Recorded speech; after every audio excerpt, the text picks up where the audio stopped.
It's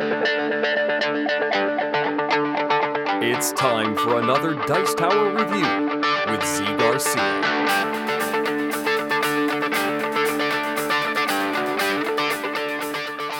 Hey everybody, today we're going to be adventurers trading gems, trading precious jewels in 30 carats here. In this one, players are going to be making offers of gold nuggets and precious gems to one another, bartering over certain lots of these precious gems and trying to come out on top. You see, the trick is, throughout the day you're going to be making these exchanges. That boils down to 3 rounds, by the way. And you don't know the values of these said gems except for your own color.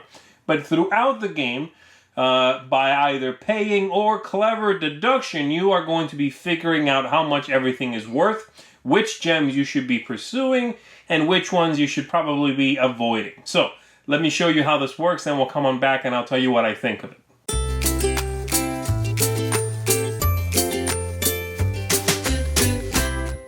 To set up the game, each player is going to get 5 gems of every color in play, including themselves, as well as 5 gold nuggets, which have a set value, as well as another use in-game. And then they are going to draw 1 card that is going to denote the worth of their own gem, so their own color value. Everybody's also going to get one of these screens, of course, which has a little bit of information on the inside here. But I'm just going to set these aside for now. They are not really needed that much, except you need to be able to hide what you have. So everybody gets their worth. You are going to reveal one more of these, just so that the players know that that one is out of play. And then every player also gets 3 of these bartering cards. And so everyone has those. You set this card over here to denote that it is morning. You pick a start player, and you are ready to begin. We have also, by the way, seeded 5 of each of the things in play in the bag here. And so the way the game's going to go is on your turn. Let's say it is this player right here. I'm going to look at my 3 cards, and I'm going to pick one to start a barter with the other players. The cards tell you some sort of criteria you must follow, not the other players, just you yourself. And then they tell you if you play simultaneously for this round, or if you play successively around the table. And so I'm going to look at them. It says, the 3 I happen to draw say, all the players must offer at least 1 gem of their own color. Okay, so that one applies to everyone. Everybody has to offer at least 1 gem of their own color. This one says, the offer is made of 5 gems / gold nuggets taken randomly from the bank. Fine. And then this one says, all the players must offer 3 different colors. Alright, so I'm gonna do this one, let's say. It says all players have to offer 3 different colors. So this one happens to be simultaneously. I'm starting, so I'm gonna say I'm gonna offer this one, and this one here. And let's assume, just for the sake of the example, that I'm red. I would know how much red is worth. So I'm gonna take a look at it. They are horribly bad. And so if I throw a red in here, everybody else is going to start figuring out maybe red's not so good, or maybe I'm bluffing. To get them to throw red back at me, take it, keep it. So I'm going to throw that in there. And then this player, or rather in this case, we don't go around because it was a simultaneous exchange here. So everyone's going to basically figure out what 3 they want to offer, and they put them out. Like so, let's say that this is what I've gotten here. And you could offer more than what it says. It says 3 different colors, but you could do that. So this is what everybody offers me. Make sure they're different. Yes. And so now I would take someone's group. So let's say I think maybe purple over here is good. I think it's good. I could make that exchange. Or I can make an exchange with the bank if I pay for it, which is what the inside of the sheet here, the screen, references. There are 2 pieces of information here. Really 3 things, because across the bottom it tells you all of the value cards in the game. So there is that as well. But the 2 pieces of information are the looking at other people's values right here, which gets cheaper the later on in the game it is, because at that point that information will be worth less, than at the beginning. And then over here, the bartering with the bank, with the bag, which gets more expensive, again, because you'll have more knowledge of the value of everything. And so at the beginning, if I want to take one of these, that's fine. If I do not, I can pay nuggets, gold nuggets, in this case 2 at the beginning. And so I could put these 2 back in the bag. I could take my 3 gems, throw them back in the bag, shuffle all that up and pull out 3 new ones, and that's what I get. But for now, let's say I'm trading with this person over here. I'll take those. Thank you very much. You get those. They keep them. I will draw a new barter card because this one has been used up. And so from the deck, I will draw a new one here. And it is the next player's turn to do the same thing. They're going to look at their cards. The seller proposes no more than 3 gems of the same color. The seller proposes 2 gems of one color plus 2 gems of another color plus 1 gold nugget. Very specific, that one. And so you have all these different combinations, typically affecting just the seller, sometimes every player. Once we've all done that once, we'll shift this card down to midday, and we will reveal 1 more of these cards. Now we know that the plus 30 there is out, which is the absolute best one, so nothing's worth plus 30 in play.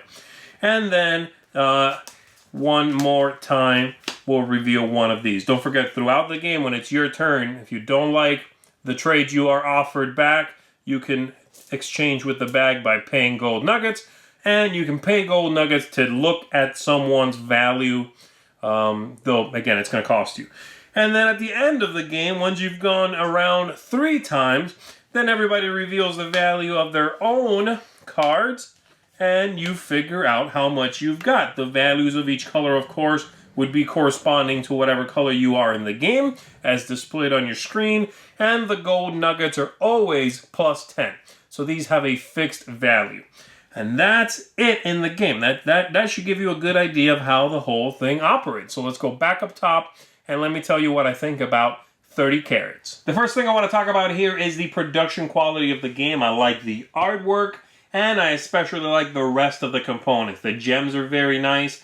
Cards are clear, nicely done, and they come in different languages. Also, you get several different languages right in the box.